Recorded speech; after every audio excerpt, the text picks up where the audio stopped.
hồ mực nông phải tao bọn vì ăn chanh này dương chanh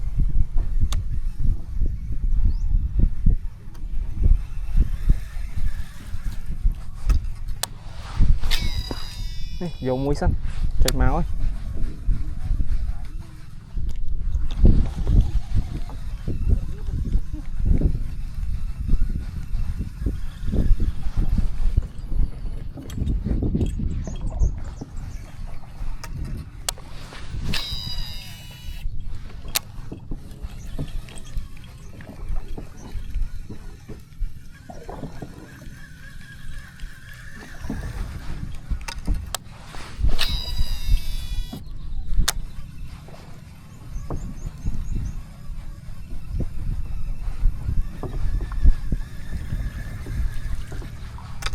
Loạn như éo nè.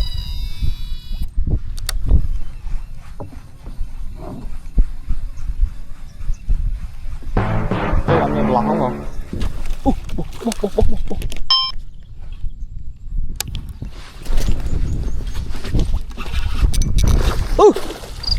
Ôi trời đào.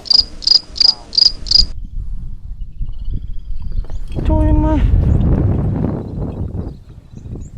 Tôi ăn miên tụ cơ tôi nhưng ăn miên cả láng món khơi thấy bằng nhau nghe chưa lâu rồi.